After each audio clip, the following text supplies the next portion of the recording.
Innovation Unplugged from the Alabama Community College System's Innovation Center takes you inside Alabama's workforce development. Join us for enlightening conversations with community leaders and industry experts showcasing experiences, addressing key issues, and celebrating successes in the workforce initiatives across the state. All right, guys, welcome back to the next installment of Innovation Unplugged. I'm Houston Blackwood, Workforce Director at the Innovation Center. In studio today, Matt Heaton is our Career Readiness Manager, and I just want to say, Matt, nice shirt. Thanks. You like my shirt too? I think we shop at the same store. You know, Matt, I one of the biggest fights in my home life with my wife is about matching. She wants to wear matching something, like Halloween costumes or game day. I'm like, I'm not doing it. Mm-hmm. So I just need you to know it's a big honor for you, not for me, that we're wearing matching shirts. That's why. Never mind. Don't let him lie. He actually texted and said, "Will you please match me today and wear your red shirt?" No, that's not true. Anyway, all right. So serious topics. I think we need a drum set in the studio right If there. it's my drum set, you can't touch it though. So. All right, for real. All right, Matt. So Matt serves as our Career Readiness Manager, and for all the world's sake, that's our Career Readiness Division. It's a division of two people, but kind of like in the Civil War when they move the cannons around a whole lot, you make it look like it's more than it is, but it's just as effective. And you guys have done a super good job. And we had some changes. We had to go through some pretty interesting policy changes and fiscal changes, and to figure out how to keep serving the K-12 and serving the industry and all that. But I thought it'd be a good time today just to talk about where career readiness came from, and then kind of where it's going as we move it into some other things. And part of that, where it's going, I don't know. Mm-hmm. And I don't know that you know. I don't know anybody knows, because the landscape is shifting outside of our control. But anyway, man, just a lighthearted but authentic conversation about career readiness. And before we go down that road, I just want to say, just for the world to hear, you guys did a good job with a lot of unknowns. Like when you shifted from the what was it, the region? What do we call that? South Central North. South regional, Central Regional Coordinator. South Central. That'd be a good walk-up song with that announcement. South Central, turn to North. I don't know that song. Can you sing it? No, I can't. You need a walk-up song to go along with the announcement. Put your hands together. No. Four. On the show, or are we playing like community league softball? We could be. Okay. Anyway, so Matt had one job, which was the central coordinator for workforce, and then that blossomed into South Central or North Central, all the things, and then career readiness came along, and what that meant was we were going to take our courses and tie them to the State Department of Education. And Matt, having a background in K-12, was a perfect fit. So we went from having nothing in that arena to having everything. So walk us through a little bit about how you have attached our courses, Skills for Success courses, to the CRI list. Well, I think 3 years ago, we piloted with 2 or 3 high schools. It wasn't attached to anything, just see if it would work, see if the State Department of Education thought it was a valuable asset for these CRIs, our courses, to be added to that list as a credentialing from industry. And it went from that to being added to maybe 6 or 7 career clusters, a handful of different programs, just heavy equipment, skid steer, I think got attached to a lot of things. Some of them you look at and does that make sense? But you're never going to ask to remove something from the list when it's there. Don't bite the hand that feeds you. But this last CR update, fast forwarding 2 years, we're attached to all of the career clusters recognized by the State Department of Education in Alabama, and 72 out of the 82 recognized programs throughout the state, we have a Skills for Success course attached to as a CRI, which is now, for all freshmen and below, is a graduation requirement moving forward. Did you say 72 out of 82 recognized programs? 72 out of the 82 programs the state of Alabama we have a course attached to. And when you say programs from Alabama, like career programs? Well, in your career cluster, if it's architecture and construction, you've got electrical, all that different stuff. So all the programs inside that cluster, there's 82 total, and we're attached to 72 of them.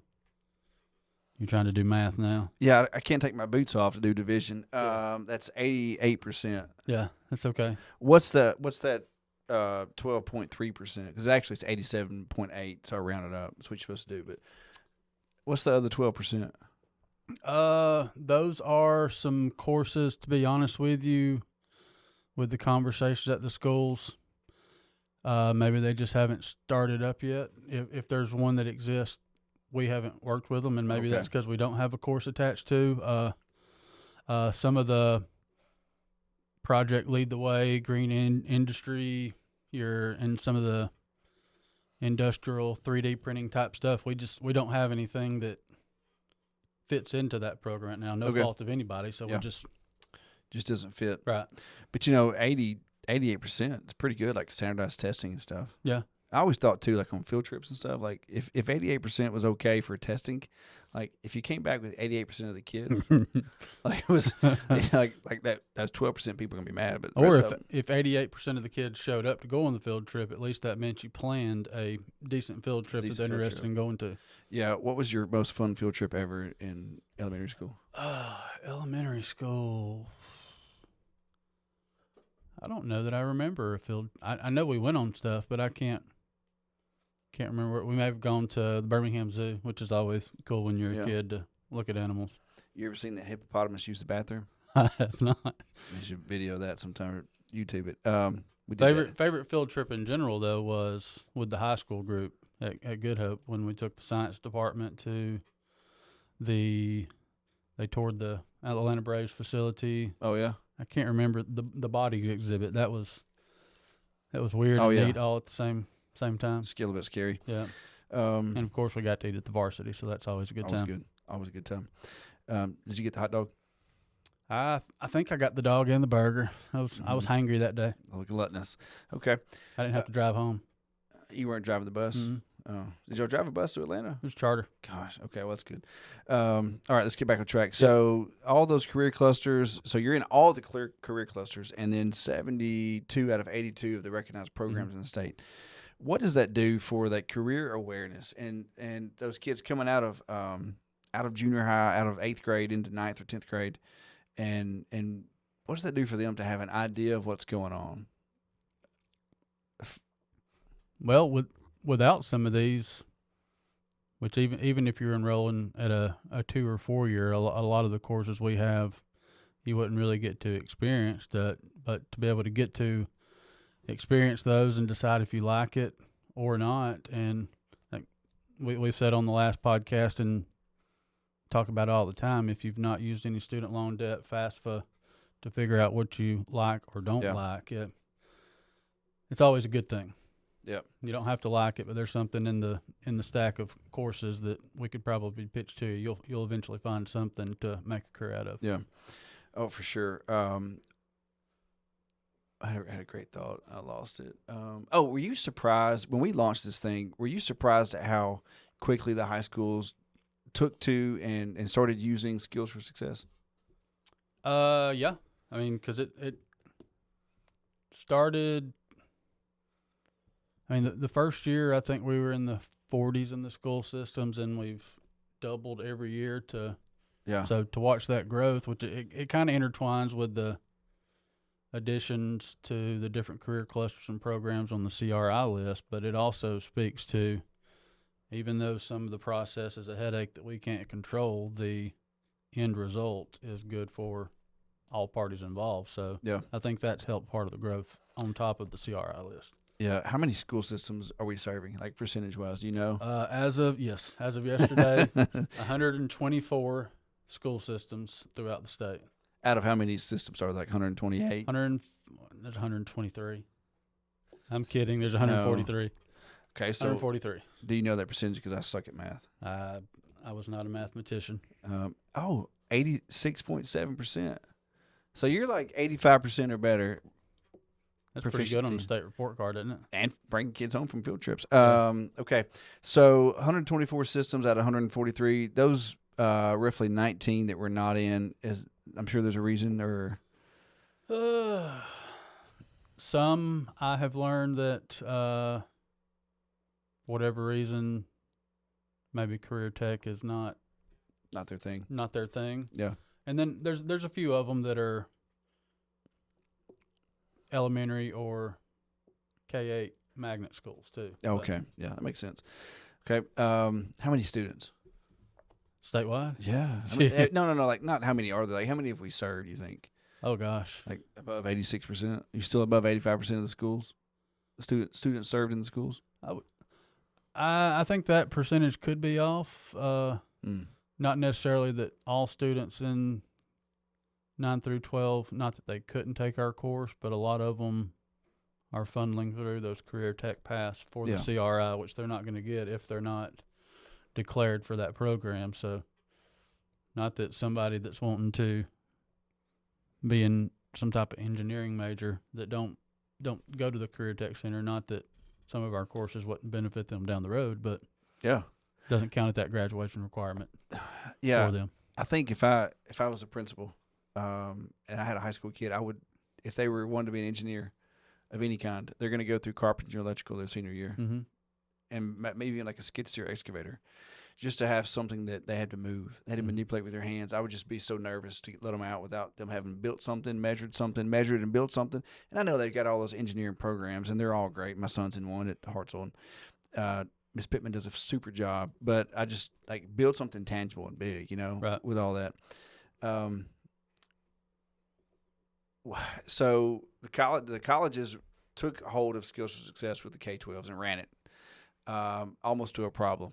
Like we ran that engine above the RPM range a little bit. We bit. Oil was probably a little burnt. Oil was burnt. We never stopped to change that. Yeah. So this is I'm not spilling any tea out there to the world that the world doesn't know, but so we ran that engine a little farther than we should have, revved a little higher, and we had to pull back, and that was a difficult season for us. I mean, it was very stressful for all of us, from top leadership down to our workforce coordinators, all the way down to the college, their coordinators. So looking back, now that we've adjusted and done some things, and I think found a pretty good flow, I think, things typically work out. But what do you think about that transition from everybody gets everything to, hey, let's be more focused? How do you think that's traveling out in the K-12 world? From the folks at the State Department I talked to, they're like, that makes sense. And then to the colleges, they're like, this helps us. Not necessarily that they're saying no, but there's no reason. Last year, if I was a 16-year-old ninth grader, before I even graduated ninth grade, I could have taken, if time allowed, 6-10 courses. But with the new way we're doing it, with one course per high school student per semester, it looks a lot like your dual enrollment scholarships, where they can get 3 per year. They may double up on one in one of the semesters, but summer's always available, although midsummer that CRI approval cuts off mid-June. So yeah.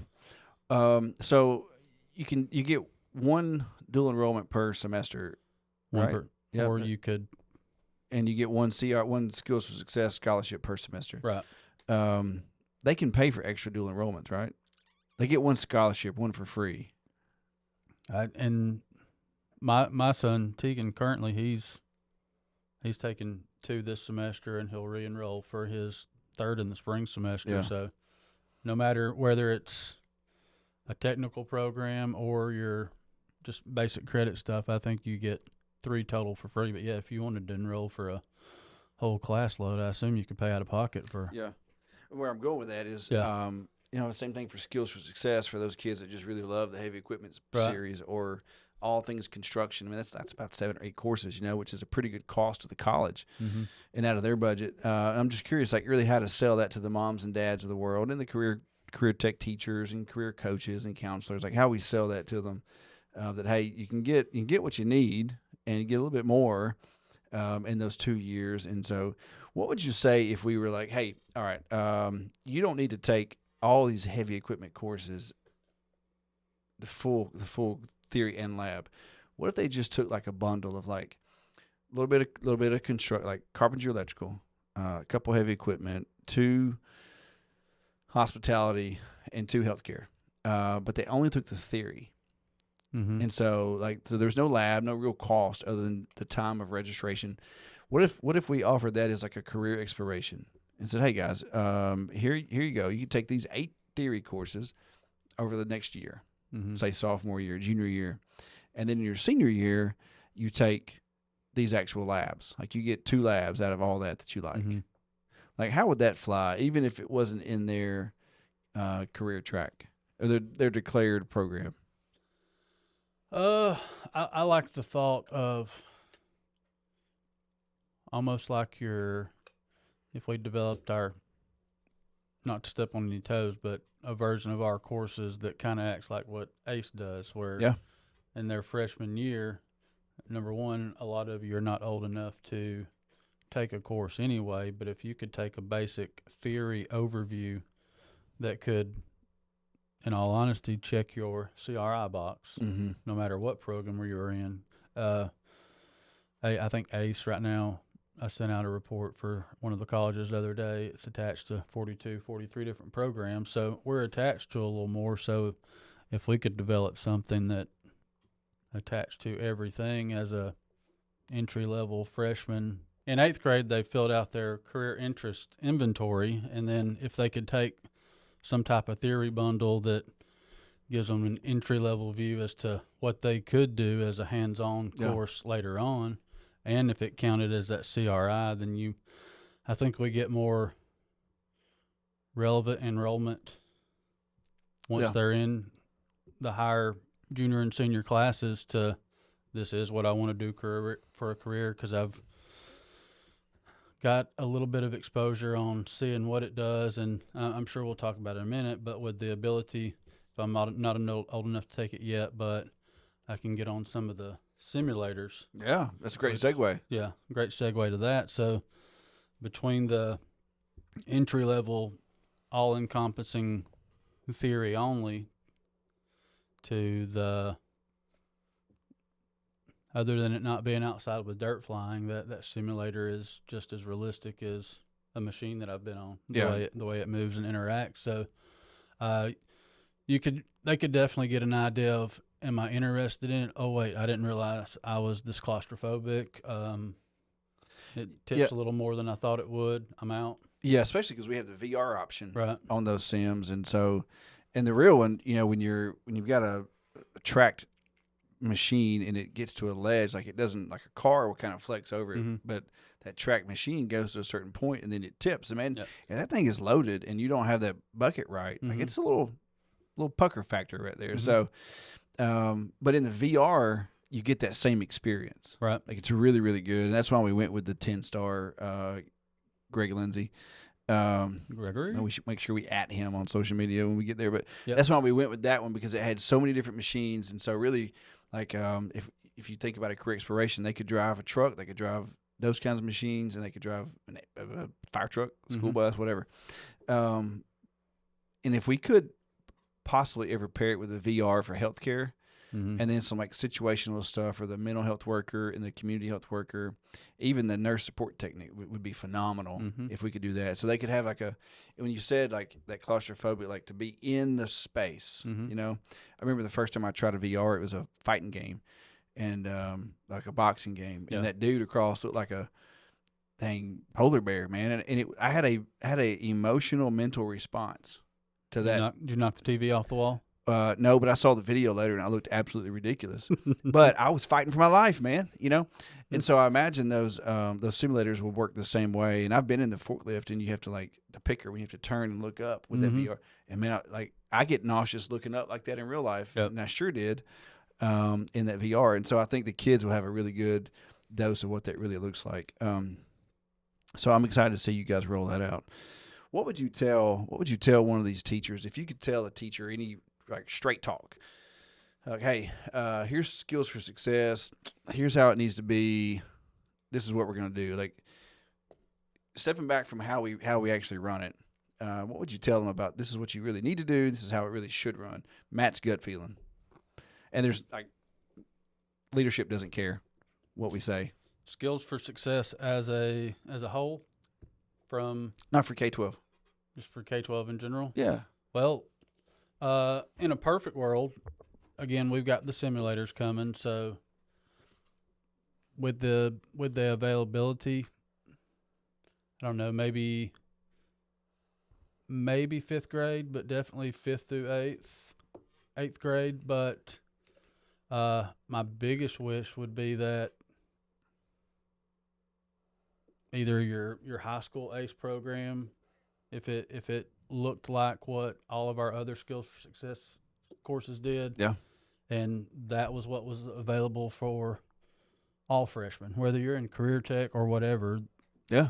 The soft skills, how to write a resume, no matter what you're going to do the rest of your life, you're probably going to have to talk to people, and you're probably going to have to learn how to write some sort of resume and have interview skills. So we check the graduation box as a freshman, and then staying with our one course per semester, you're still 10th, 11th. That's still 6 classes on top of that ACE or that all-inclusive theory-only overview that you've been able to do. So within those 6, I would say if you've taken 6, you've probably found something you liked, and there was some stackable courses to go on along with it. So we probably helped you find what you wanted to do. Or you may have the chance that somebody took 6 classes and there's still nothing, but it was still nothing wrong with the course. It just didn't fit their niche. Yeah. So within all the courses we have, we touch just about everything. So it may be then to where they just need to enroll in college and get their basics, or something just pops up that, hey, this is what I want to do for workforce, and it may be a 4-credit program at the college. So at the end of the day, if they're getting hands-on in middle school with the simulators, some type of all-inclusive overview, intro to the workforce as a freshman, and then stacking our courses 6. What if they took so if they did 9th grade, they took the whole year to do ACE and whatever else they do. You know, the schools have all kinds of stuff they have to do. And then 10th, 11th grade, they took those theory-only courses. They could take a whole bunch of those, you know. And then in their senior year, they actually take the lab, one lab in spring, one lab in fall. My worry would be that if I limit myself to 2 my senior year, not 10th, 11th, whatever, if I'm just doing theory only, the fact that I still am a teenager and I don't make all the correct choices. True. If I'm limited to 2, what if I pick the wrong one? And my fear would be that somebody missed out on something over a 3rd course. Yeah. That could have been available. Not that they can't come back in open enrollment, but it's a captive audience at the time, and once they walk across the stage, you may never get them back. Yeah, that's very true. And that's Meredith Smith talked about that age range, 18 to 24. Keith Phillips talks about all the time, the non-engaged, non-college going, not engaged in training youth. There's a term they have for them. So maybe 5-8, they take the Sims. 9th grade, take ACE. 10, 11, they're taking they're taking all the theories they want to, but when they find one they like the theory, then they can come back and take the lab too. Some kind of controlled, I don't know. It's never ending. Hey, serious question. Among all the workforce directors, who do you think the best boxer is? Of the colleges? Yeah. Like if we had like a cage fight, you know, like a big cage fight between workforce directors. How many of the workforce directors listen to the podcast? Probably none. Okay. All of them. All of them. I'm going with Teresa Walker. She's scrappy. She'd be scrappy. Yeah. She'll reach up and get you. Yes. Which I think Chad's title has officially changed from director to something else, but with the football background and being the build he's got, then like you wouldn't want the bell to ring and him be your first opponent. You'd probably like to warm up first or pretend to pass out prior. Yeah. Yeah. I wouldn't want to tie up with him. No. Okay. No. That'd be fun though. Like if we could have like a intramural, like a workforce intramural boxing league. What was it was the celebrity death match on MTV with like the clay figures. Yes, We gosh. could do that with workforce departments. Yeah, with AI, I bet we could. Yeah. Okay. Well, I'm gonna tell Teresa you voted against her. No, I didn't. I agreed with you. Very scrappy. Very scrappy. Where's this whole thing going? This skills for success machine. Like we talked about revving the engine up earlier, and we sure did. And I think we changed the oil, and we're back on track, and did a full front to bumper maintenance on it. So Yeah. what do you see like in the next I don't know, next year, 2 years? What are we gonna do? Like what's the next thing we're gonna do? I think we're going to get a lot more into the articulated credit, Yeah. which will again count for that CCRI for students outside of career tech.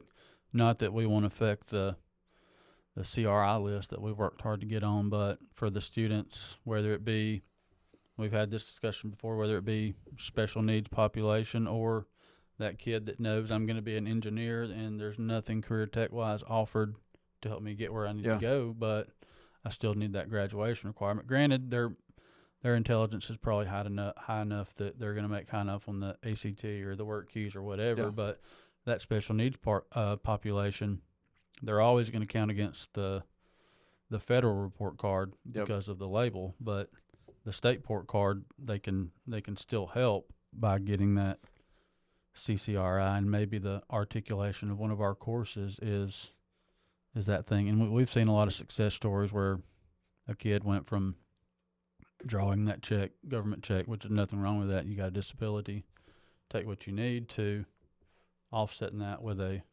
full-time compensation and not needing it anymore. So to allow those opportunities with the articulation, whether it be no matter what type of student it is, I would like to see that come to fruition. And I still don't know that it's a bad idea to revisit the conversation on a few bundled dual enrollment courses. Yeah. So agreed.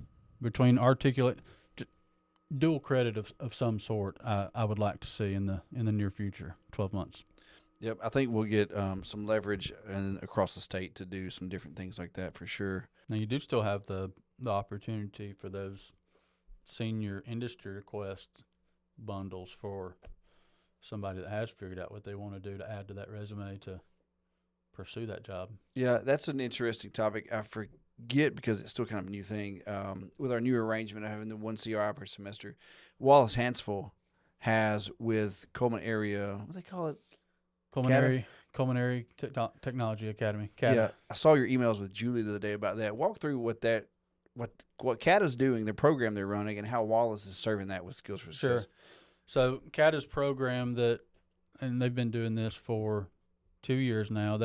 I think they were one of the first, maybe even before it was a CRI to run fiber with their utility line worker program, and so that instructor does a good job. That like part of his curriculum throughout the year up until we made this new mandate was like they're doing all that line, getting that pole climbing certification, but the jobs that they're trying to get post-graduation, if they're not going to a Calhoun to further that utility line worker certifications, they're needing a lot of what our courses had to offer. So these students on a yearly basis from August to May, they were doing a heavy equipment bundle. Typically in that world, I don't know that you need to learn how to operate a bulldozer on a daily basis, but if you can excavate and dig that trench, back drag with a skid steer, so between those two courses,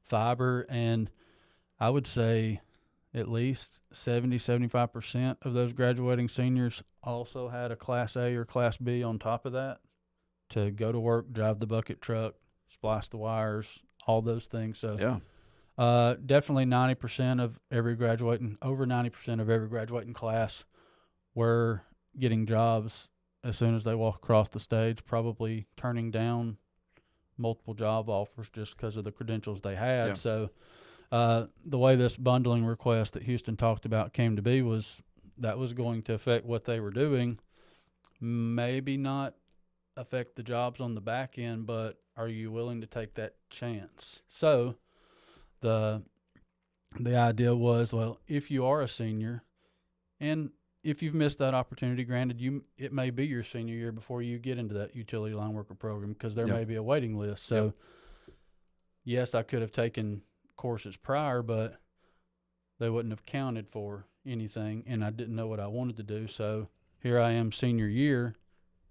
They previously embedded them. So with the backing from industry, Sprout Fiber, Pike, is that right? So another industry in the area. Pike Electric. Yes. So they said, hey, we hire these gentlemen and ladies on a yearly basis. So there was an industry request to bundle these courses, submitted by Wallace with all the industry involved in their request and Wallace's request to approve that for a group of seniors and still allows for more than one per semester, but it's being done for a specific reason, and for employability. At the end of the day, if they're getting employed, it's hard to say no to that. And the data's there to, again, a 90% hiring rate out of any graduating class is good and hard to say no to. And we've had a more recent one that just submitted yesterday afternoon between Northeast and the Kevin Dukes Career Academy. I saw that headline in the email. What was that one? That one, and that instructor he's done this for a while, but with the new regulations, it was going to kind of hinder some of that real world where previously they would bundle together excavator and skid steer, and again to dig the trench to bury the pipe. Yeah. And even digging back up something with the pipe, but be able to fill it back in, back drag with the two machines. That request came from a group of seniors. There's actually, I think there's 3 juniors in that group that was in with the request, but it makes sense because they're already in a internship. Okay. With the company. What's the company? Lambert Construction. That's a big deal. So it's the company. The owner of the company is also the instructor. So it's just works out. It's a full circle thing that people are getting employed with a bundled course. Do you know how those 2 bundles came to be? Like, was it the industry saying yes, we want this, or was it the high school putting it on, or the academy in this case? These 2 academies. Well, the academy to start with, it was industry that made the call, and Northeast went along with it. And that's how they started bundling that, was the construction company and that instructor saying, hey, this makes sense to get out here, bury the pipe, dig that pipe up without messing it up, and kind of doing it all in a cohesive 4-day lab to where everybody's hands-on all the time doing both of the things, which most job sites are going to be operating at the same time anyway. Yeah. Yeah, I love that. That's such a good application of what we do, of our courses to what they actually do in the thing. So good. Well, let's wrap this thing up, Matt. We got to get to our afternoon doing the Pamela Pumpkin Halloween workout. Have you seen it? Is that the one you sent me this morning? Yeah, that's one I sent you this morning. With the guys in the construction? Yeah. I did watch it. I said we could do it better. Did you do it in your head? Did you do the pumpkin workout? Yeah, probably did. I bet you did. Who would you like most to see doing that workout, Tom or John Mullins? Well, that video had 3 in it, so we're going to have to find 3 people to do it. So Tom, Molly, let Grant be the headliner. Yeah, I think Grant's going to way out dance them. Yeah. He's younger. Put him in the forefront there and let him. Pamela Pumpkin. Okay. Well, it is October. It's pumpkin season. It is. So, a great chat. Not such a serious show this time. We had some heavy hitters this morning. So it's good to let loose a little bit. But all those things with K-12, man, it's such a dynamic situation because we can do so much, and it's just the creativity of people putting it to use. And then our team being able to say yes, but most importantly, the legislature saying, yeah, I see what you were doing there. Let me help you out a little bit. Mm-hmm. Okay, with either funds or permission or whatever. So Yep. good stuff, man. Well, I appreciate you, Tom, and the team that makes all that happen. And what a success. My toast in a couple of years, 5 years, is seeing the impact we've made. We'll never know how many of those kids were made aware, I like this. Mm-hmm. And the financial difference in their lives, we'll never know all that. Right. No one can ever measure it. But Mm-hmm. we know it's there. We just can't measure it. Yep. So good stuff, man. Anything else? Any final thoughts before we get kicked out of here? Nope. The countdown is on. They're about to turn the lights out, but enjoy what we're doing. Again, can't wait to see, even if we don't get the all the stories like we have in the other 3 podcasts earlier today that have already been broadcast, but those stories are just a little tidbit of the overall meaning of what we do. So for every story we hear, there's probably 50 we don't. So agreed. I'm believing in that. I think it's true, but we'll never document them all, but they're out there. So as long as we're, again, doing the right thing for the right reasons, the end goal will take care of itself. Yeah. Well, as the band Journey said, don't stop believing. Don't stop believing. Okay. All right, man. Wrap this thing up, dude. Let's get out of here. This is going to conclude another episode of Innovation Unplugged. Make sure to like, subscribe, and follow on all your social media platforms. Have a great afternoon.